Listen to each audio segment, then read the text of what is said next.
What you are about to see defies any brief verbal description. I never said there were 30 people.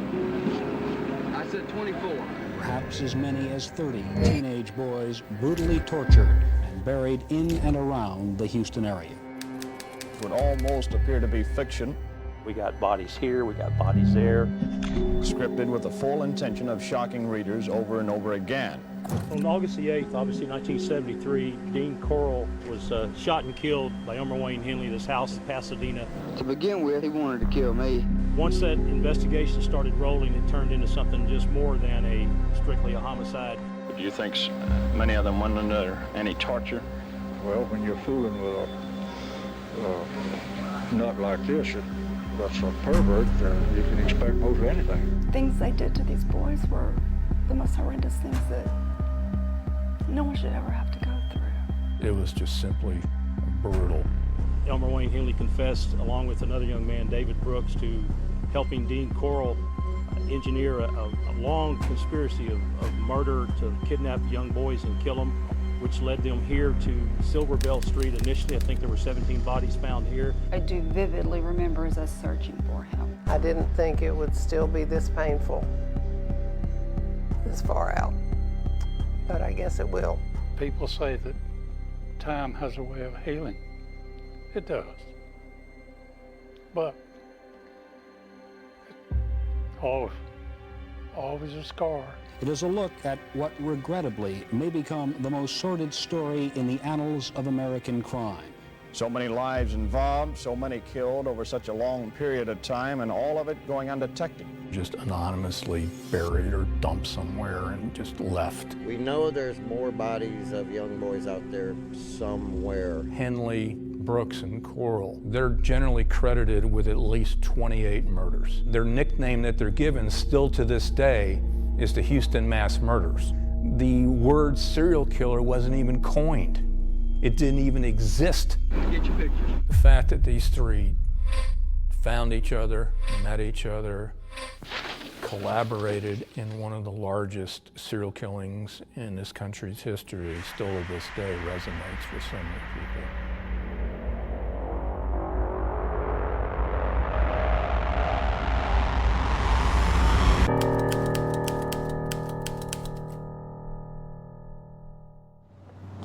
It's been nearly 50 years since Dean Corll, with help at times from David Brooks and Elmer Wayne Henley, carried out one of the worst serial killings in history. Nearly 30 victims, boys and young men ages 13 to 20.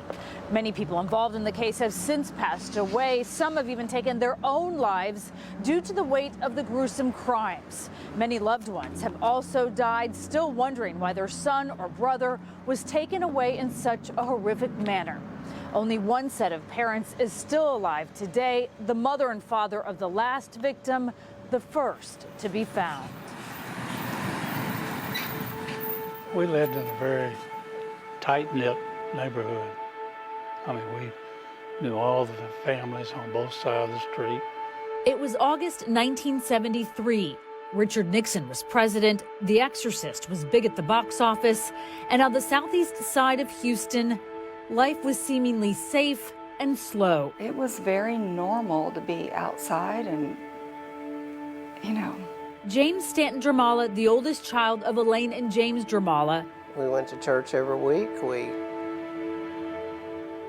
tried to bring them up the best we could, and he was just a good kid. Wanted to get a little more out of his Friday night with a bike ride in search of returnable bottles. He was going to this 7-Eleven store, bowling alley, all these neighborhood places trying to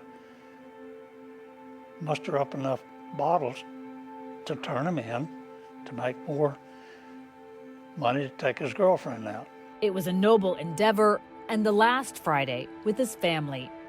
I tried to stop him, and I was in the kitchen, and he came in there and he says, "I'm going out to ride my bike. Dad said I could." I said, "Stanton, don't go." I said, "It's already getting dark. You don't need to be out there by yourself." We went on family bike rides after dark, all four of us together. But I didn't want him to go by himself. And he was tall for his age. He was 5'9". And he patted me on top of the head and he said, "Don't worry, Mom, I won't be gone but just a little bit." And then he didn't come back. And I walked the floors all that night and didn't know what to do. And he never heard from him again. This is the last photo we had of him, 13. Stanton was 13, a student at DD Middle School, and a good kid. I tell people we're very Mayberry, because we were. You know, Mom would stay at home. My dad was a college teacher, and dinner on the table by 6 every night, you know, that kind of thing. This was before his hair got long. The Dramalas lived in a modest neighborhood in a part of Houston that bordered neighboring Pasadena. For days, they searched for Stanton. We drove and looked, and we went to places, you know, like the bowling alley, and we went up to the parks, and we just drove and looked everywhere, places we thought he might be, and then he wasn't. And they quickly turned to police for help. The police said that the child had to be gone for 48 hours before you could classify him as missing. Until then, they were runaways, and made my blood boil. Never ran away before in his life, had no reason to, had a good home, good family, good friends, and he lumped him, they lumped him in as runaways. Yeah, that hurt both of us really bad. What they didn't know is that just 20 miles north in the Heights area of Houston, yeah, it's completely the other side of town from where we were. Dozens of other teens and young men had also disappeared, starting with 18-year-old Jeffrey Conan. And that's always remained a mystery is, you know, how can so many young boys and teenagers either vanish or disappear? Conan vanished in September 1970 while hitchhiking home from college. 3 months later, James Glass and Danny Yates, both 14, went missing after a church rally. The following January, brothers Donald and Jerry Waldrop disappeared while walking home. On March 9, 1971, Randall Harvey was last seen riding his bike to work. In May 1971, 13-year-old David Hilligist and 16-year-old Gregory Winkle were taken, and there were almost 20 more, ranging in age from 14 to 20, who vanished between then and 1973. Reuben Haney, Frank Aguirre, Mark Scott, Johnny Ray Delhomme, Billy Balch, Stephen Sickman, Roy Bunton, Wally Simino, Richard Hembry, Willard Branch, Richard Kempner, Jeffrey Lyles, William Lawrence, Raymond Blackburn, Homer Garcia, John Sellers, Michael Balch, whose brother went missing a year earlier, Marty Ray Jones, and Charles Cobble. A list of nearly 30, and when many of their families reported them missing, it did not get the attention it deserved. You look at the time period that this took place in. You didn't have the internet, you didn't have cable, you didn't have cell phones, you didn't have anything like that. You didn't have advocates like me. You didn't have people going around, you know, saying nothing was ever really put together. And sadly, for the most part, a majority of the victims were categorized as runaways, throwaways. So while there were isolated searches, the disappearances were not publicly connected by police, and so no one had any reason to fear. We never really were afraid of anything because we didn't know anything like this was happening. The monster and his accomplices, Demented. Totally demented. Dean Corll's mom said, "That's not like him. He wouldn't do that." End quote. Well, it was exactly like him. He did do that. who would eventually be revealed. I saw him change into a different person. His body swelled up. His eyes got big. He was a completely different personality. I would call it demonic.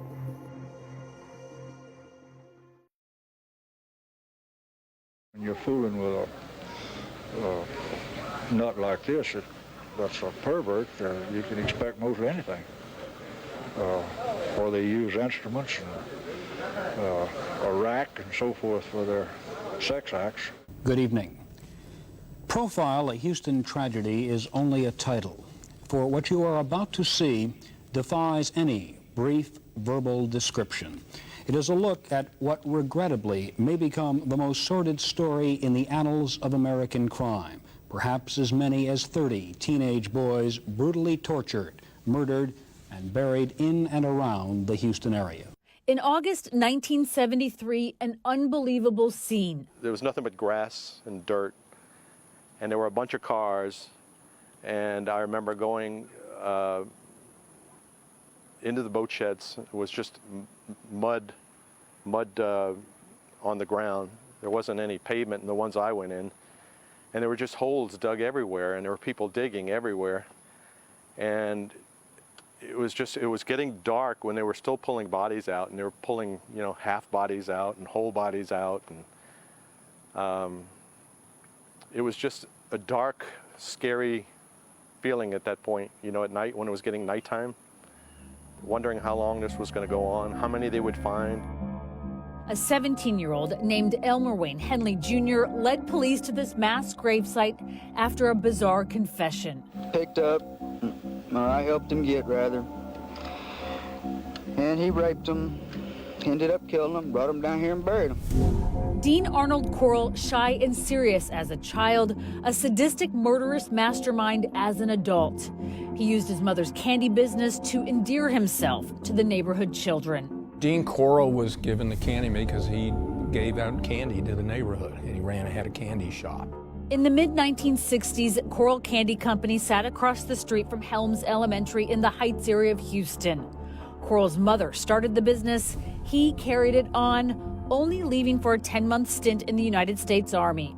He was honorably discharged in June 1965. There was no reputation. It wasn't like he never got in trouble before. Corll was born in Indiana and moved with his parents to Texas. By his late 20s, working for the candy company, he earned the nickname Candyman. Sometimes we'd walk over there and just stand there, and he would give us some of the pralines. And in 1967, befriended 12-year-old David Owen Brooks, a sixth grader whose parents were divorced. Their relationship turned sexual. Brooks spent more and more time with Corll, and Corll enlisted him to bring him teenage boys.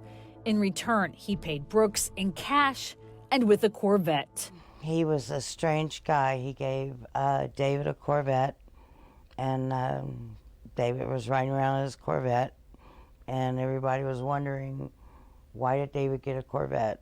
By 1971, Brooks introduced Corll to Henley, likely an intended victim. Instead, Henley was deemed useful, and Corll decided he could also help procure boys. Meantime, the disappearances mounted. Many of the teens were friends with Brooks and/or Henley. Victim David Hilligist was Henley's neighbor. The answer was right under our nose, so to speak, and we didn't recognize it. We never in any way thought Wayne would do anything because he was such a polite, nice boy. We knew him as a kid and surely seemed like such a compassionate person that I felt he always offered his sympathy, always asked about David, and even helped us distribute some of our reward posters. By summer 1973, Corll was living at 2020 Lamar Drive in Pasadena. And I'd see him in the backyard drinking some iced tea or something, and he'd wave to me, and I'd wave at him, but I didn't think anything of it, Henley, then 17, invited Tim Curley to drink and sniff paint fumes with them. They picked up Henley's friend, Rhonda Williams, along the way. Neither of them talked about that night for decades until these interviews. I've survived it one day at a time and looked at it as it's just one day in 55 years of my life. It wasn't the most pleasant, but it was a day in my life. And I have two choices, either accept it and move on or kill myself. Physically and mentally, it's taken my life from me. Rhonda did not want her face to be shown. Tim remembered her vividly. I remember her as the most beautiful woman or girl that I've ever seen. She was stunning. He was a survivor of what would soon be exposed as a years-long killing spree. He walked out of 2020 Lamar after being tied naked to a torture board inside, rescued just moments before being sexually tortured and likely killed. Someone ties you to a board. The odds are pretty good you're not gonna walk out of there. Coral was furious that Henley had brought a girl to the house, but he was still focused on Tim. It was the 20-year-old that he wanted that night. Coral had told Henley he wanted Curly. He singled him out. In other words, he placed his order, and Henley delivered. The three teenagers, Wayne, Tim, and Rhonda, all passed out after smoking and drinking, and when they woke up, it was to Coral's violence. He started kicking me and, said, "Wake up, bitch." And he said that a few times to me and called me names, and he'd be kicking at my ribs and all. And anger. It was a commanding voice. I didn't even open my eyes. It was a commanding voice saying, "Put your hands behind your back. Roll over and put your hands behind your back." And I said, "Oh, goodness. Going to jail." So I just put my hands behind my back. I thought it was the police. It was worse. Coral was preparing to torture him. Picked me up like a baby and took me into a back bedroom that had a thick plastic covering the whole floor. And there were 2 boards, I guess you could say torture boards, side by side with holes bored in all 4 corners. And he handcuffed me one hand at a time, took my shirt off the other arm, then he handcuffed that one and handcuffed the first arm, and did the same thing with my feet and undressed me. And you could see Tim. Tim was naked and he was on his stomach, and Tim was crying to get loose, and he was starting to get hysterical. Tim was tied face down on one side of the board. Rhonda was on her back on the other side. According to Henley's police statement, Coral wanted him to have sex with Rhonda. That's when Rhonda broke through to him. Rhonda asked me, "Is this for real?" And she was laying on her back. And I told her yes. And she says, "Are you going to do anything about it?" And looking at her, I could see that whatever answer I gave her, she was going to go with. And I believe the fact that someone depended on me to do something about it was just enough. And I told her, yeah, I'm going to do something about it. He grabbed a .22 caliber pistol nearby that police later confirmed had been used to kill other victims. Henley had Coral in his sights. He said, "Dean, this has gone far enough." And Dean stood up, and I saw him change into a different person. His body swelled up, his eyes got big. He was a completely different personality. I would call it demonic. And he raised his arms like a bear charging and rushed Wayne, saying, "Kill me, Wayne, kill me." And I truly believe he didn't think Wayne would do it. He emptied the gun at him. Coral tripped into the hallway, slid down the wall, and he was dead. I woke up and he was clamping handcuffs on me. 10 minutes later, Henley called Pasadena police and reported the shooting. Only he and David Brooks knew it would get worse. Now, David Brooks is another person who has been named. Now, what role did he play in all of this? Same as mine. And the full impact of how lucky I wasn't until later. As I said, driving, that's when it really began to set in. And then it just got worse after that as the body count rose. There were just holes dug everywhere, and there were people digging everywhere. And it was getting dark when they were still pulling bodies out, and they were pulling, half bodies out and whole bodies out. And it was just a dark, scary feeling wondering how long this was going to go on, how many they would find.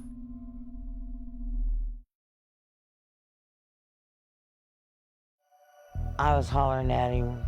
Tim was hollering at him. After the chaos of the deadly shooting at the house at 2020 Lamar, He emptied the gun at him. a confession no one saw coming. He had told me there were bodies there, but you don't expect to find that many bodies. In police custody, 17-year-old Elmer Wayne Henley said he shot 33-year-old Dean Coral in self-defense and that he killed several boys as well. In his sworn police affidavit, he said he had known Coral for 2 to 3 years and that he and David Brooks found him boys to torture, rape, and kill. Some of the victims were their friends, and Coral paid them up to $200 for each one.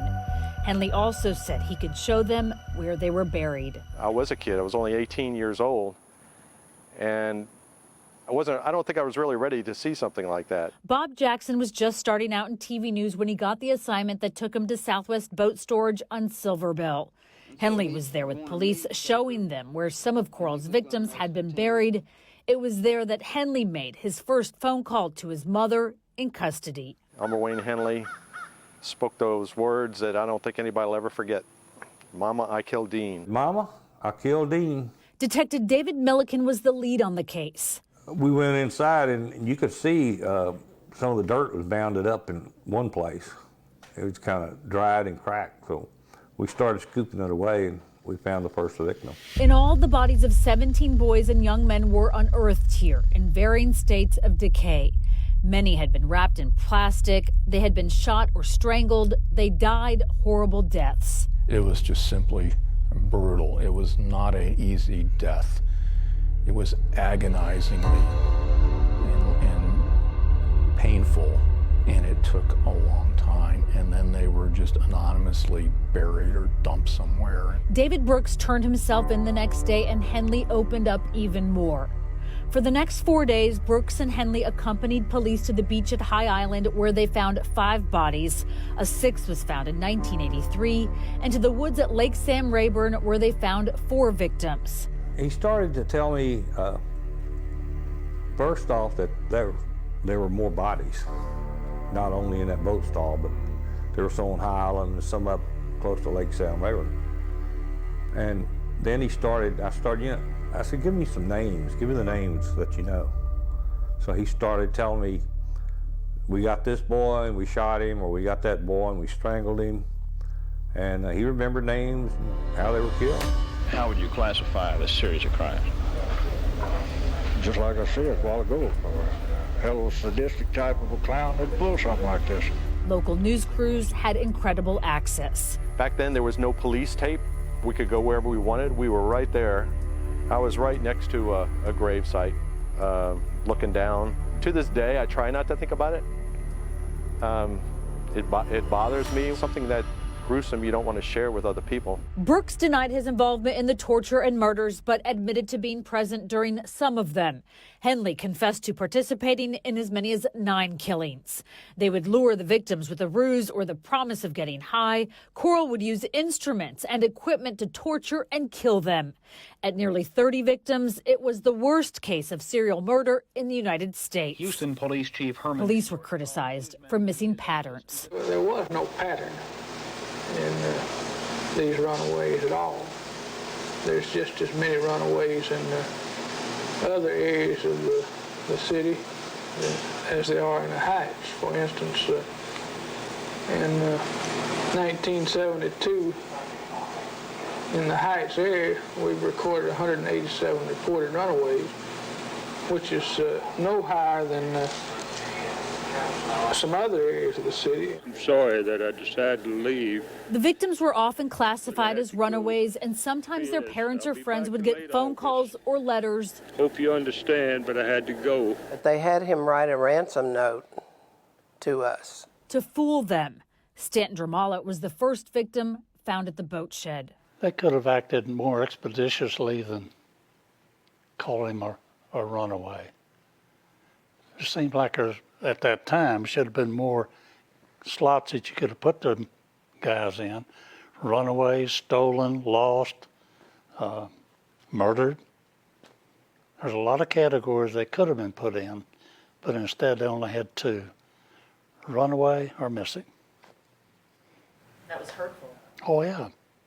Yeah. Because we knew it wasn't either one. Wasn't a runaway, wasn't lost. He knew exactly where he was supposed to be. It just was not fair to him or the family, all of them. Not just our family, but all the families. For the Dramalas and dozens of other victims' families, ahead were trials and what they described as constant pestering from the justice system. Just put him in there and leave him. And from Elmer Wayne Henley himself. If I have guilt feelings, they're not for public consumption. I don't need the public to forgive me.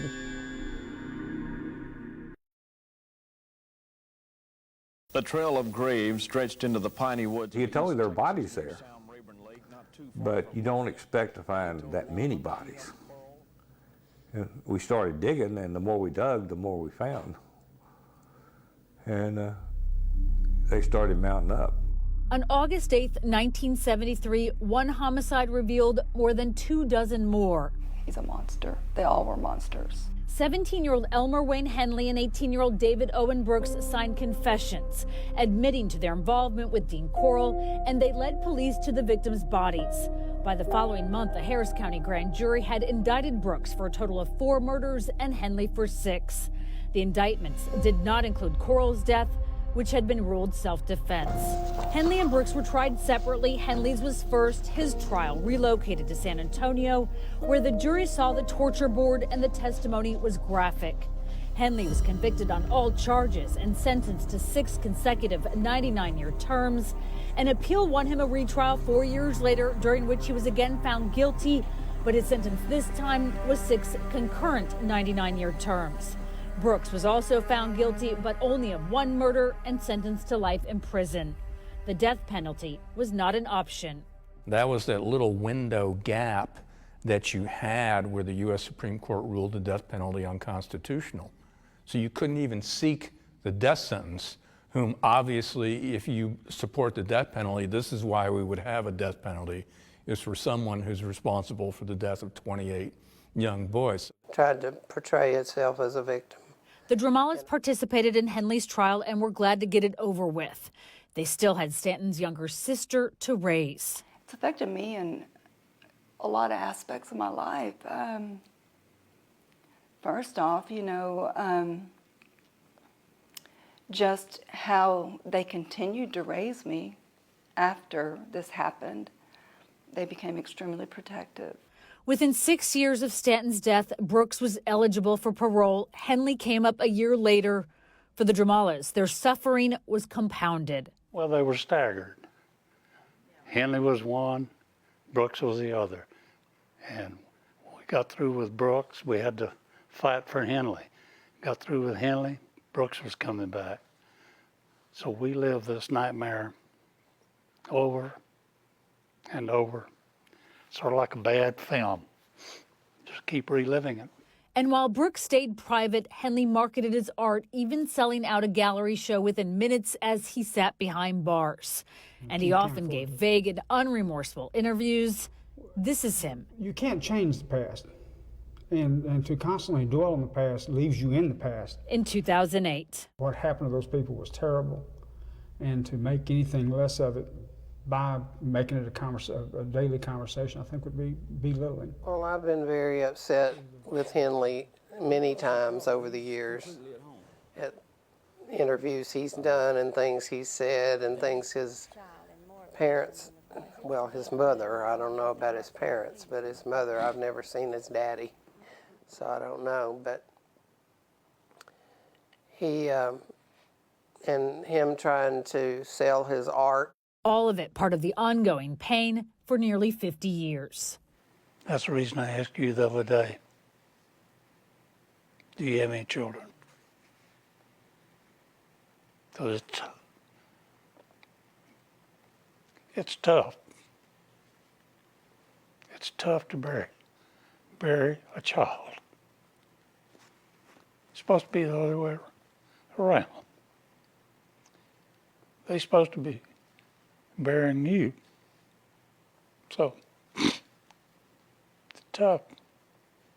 The Dramalas learned that their son, 13-year-old Stanton, who was riding his bike in search of returnable bottles back in 1973, was likely lured with the promise of more bottles. He was trying to earn enough money to take his girlfriend to the movies. His parents are not sure how long Stanton lived or whether he suffered, and they've never driven by the boat storage or 2020 Lamar. They don't want their good memories of their blonde-haired boy infected. We never did that. And this within a half a mile where we're sitting right now. I could almost throw a stone and hit it. Well, one thing that I always felt was a blessing for us, that I felt really sorry for the other parents, and that is that Stanton was only missing and we didn't know what happened to him for 5 days. For others, it was years.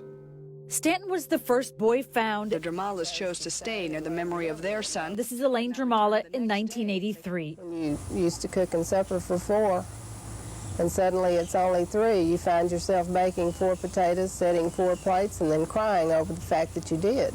As many as 9 bodies were not identified until years later, one as recent as 2013. One victim has never been identified. The unidentified boy, 3356, had so much that we could provide as information to people who might have known him. Why is he the one we can't get ID'd? Well, it's kind of sloppy, but a whole different time. The recovery of the victims' bodies at 4500 Silver Bell in Houston in 1973 looked starkly different from the orderly crime scenes of today.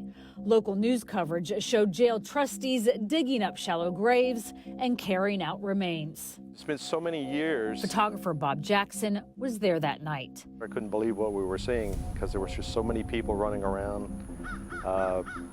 Police, inmates, families of people working here. There was a whole lot to take in. And in the end, there were 3 locations: the boat storage, the beach at High Island, and a property almost 3 hours away near Lake Sam Rayburn. The majority of bodies were identified in the months after they were found, but as many as 9 were not. Forensic anthropologist Dr. Sharon Derrick was hired in 2006 at what was then the Harris County Medical Examiner's Office to help clear unidentified cases, and she started with 3 from 1973. These 3, 3349, 3356, and 3378, were in boxes rather than in body bags and on trays in that large room. And the boxes said 1973 mass murders on them. Derrick was in high school in 1973 and remembered the headlines. It was so horrible, it just like locked in my mind. In 2008, she identified 3349 as Randall Lee Harvey, a Heights teenager who went missing in March 1971. Derrick found an old message from a 16-year-old girl who suspected her brother was a victim, which put her on the right trail. There was a name, just a first name on there, but I was able to eventually, after a lot of computer work, figure out who she was, and then I had to find her in current day. Was able to find her through her name being in an obituary for someone else. She was related to that person.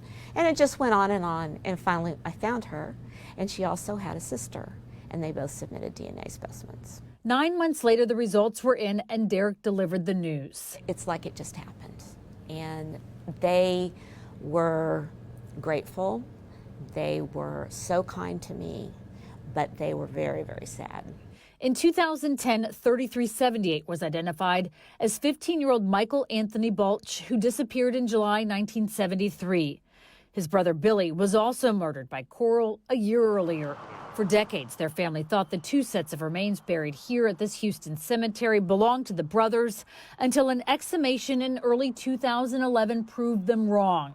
Then Dr. Derrick used new science to analyze old bones to right a wrong. There is a family out there who never knew what happened to their teenage son, brother. And all these years, I'm sure they are still wondering. And so hopefully we'll be able to learn who this individual is and give that family an answer. And later that year, after DNA analysis, the misidentified remains were identified as belonging to 19-year-old Roy Eugene Bunton, who was last seen in August 1972. These boys are just a part of my life now. In 2013, Derek identified 17-year-old Donnie Falcon. She has since left Harris County and is now teaching at Texas A&M Corpus Christi. There is still an unidentified victim. Does that tug at you? Yes, of course it does. And every once in a while I sit down and look at Ancestry. 3356 was found in the boat shed. He was wearing a Catalina swimsuit and a shirt with an American flag and peace sign above the letter and number combination L84MF. Late for my funeral is what everybody thinks. She once received a potential clue. Someone sent me a package that had no return address and was just, addressed to me at the medical examiner's office. And inside there were several photos of this boy in compromising positions. And so I cropped them and put them out there. The note in the envelope said, "This boy is Bobby French, and David Brooks killed him 15 minutes after these photos were taken." Derek never got any tips. She now thinks Bobby French was not his real name. She is still hopeful. The right person will know who that person is, and we can actually close this case, and that would be marvelous. But just as that search continues, we got a lot of work to do. A new one begins. It's a cold case, and but we know there's more victims out there. You guys ask questions, I'll give answers if I got them. We've been working on this for a while. On a hot August day in 2021, 48 years to the day since police uncovered the unthinkable, Tim Miller, the founder of Texas EquiSearch, a search organization, stood across the street from where 17 bodies were discovered. This guy would come out here and do his business. Dean Corll, the Candyman, was the mastermind behind the sexual torture and murder of nearly 30 boys and young men in the early 1970s until August 8, 1973. This killing was never going to stop until Elmer Wayne Henley killed him. When Henley shot and killed Corll before he could kill someone else. Henley and a second accomplice, David Brooks, then led police to the victims in 3 different locations across Texas. Many believe there are more yet to be found. He didn't just get started when Wayne and Brooks got hooked up with him. And Dean was older. Dean traveled around quite a bit prior to, so is there other ones outside of this greater Houston area? Probably is. This is a plastic wrap that was found at the house. Miller is working with Pasadena Police, the lead investigative agency, for decades as they embark on a new search. In fact, 3 months after that news conference, he was in the backyard of Corll's old house on Lamar, where it all came to an end, digging. And Miller knows something about searching. That was the worst time of my life. His 16-year-old daughter, Laura, was kidnapped and murdered in 1984. It wasn't until 17 months later that her remains were found. I remember like it was yesterday when she was positively ID'd. I took that small sigh of relief. At least I know. The not knowing was worse, far worse. So maybe we can hopefully give some other family or families that same sigh of relief. Credible information led Miller to the backyard. On this day, they found nothing, but he is also communicating with Henley himself, who he says, based on his knowledge of Corll, is suggesting other places to look. He told me, he says, if I knew exactly, and I was involved in them, he said, I'd tell you. He said, because I got 6 life sentences. What else are they going to do to me? He said, right, I don't have anything to gain. I don't have anything to lose right now. According to police records, Corll had multiple rental properties, and the speculation about the possibility of more victims has never been disproven. 42 boys were reported missing in Houston in the early 1970s. 10 years after the killings were exposed, Doug Schaefer, part of the team who prosecuted Henley, talked about a conversation he said he had with him. one Henley has never confirmed. Wayne called me aside one day. There was a break in the trial, and he said, could you cut me a little slack on this case and give me, recommend a lighter sentence? And I said, what for? He said, well, I'm a little bit upset. He said, I've been reading the paper in the jail, and this fellow Gacy up in Illinois, they found 33, and that beats my record. I had the record.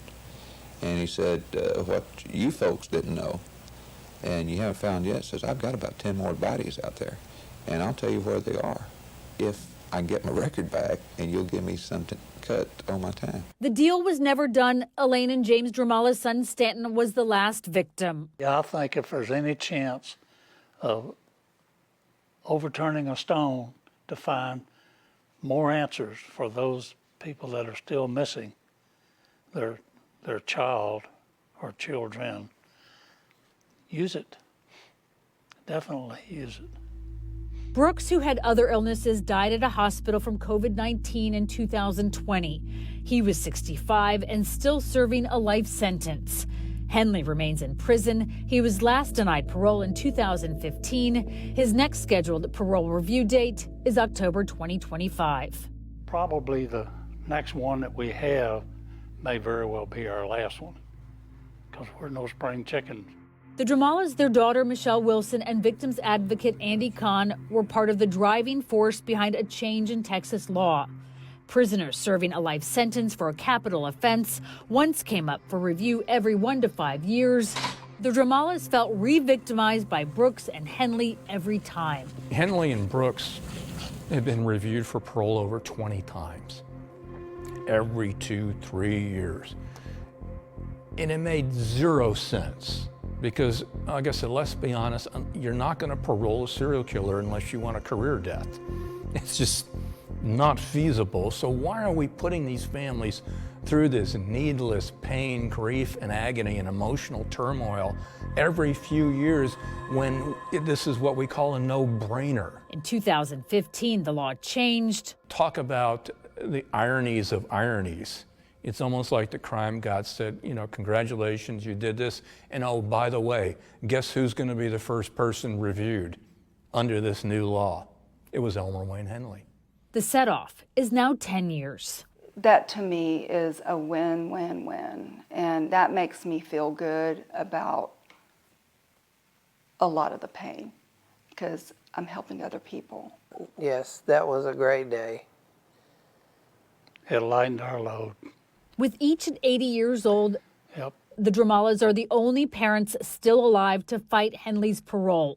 And hopefully we'll be able to see him draw his last breath before we draw ours. Their daughter vows to carry the torch. After Stanton's death and all these years of pain, she is proud of her parents. And I don't know how my mom and dad have made it. And quite honestly, I admire the heck out of them because most parents would have divorced over what they went through. Their innocent 13-year-old son Stanton taken away in the Candyman murders, unwantedly thrust with dozens more into Houston's dark history for nearly 50 years. I was kind of stunned that that many people could just disappear. I watched him turn into a monster before my eyes. Physically and mentally, it's taken my life from me. We talked about this morning, all these years. What he would have been, could have been. And it always reverts back to zero. Didn't get a chance.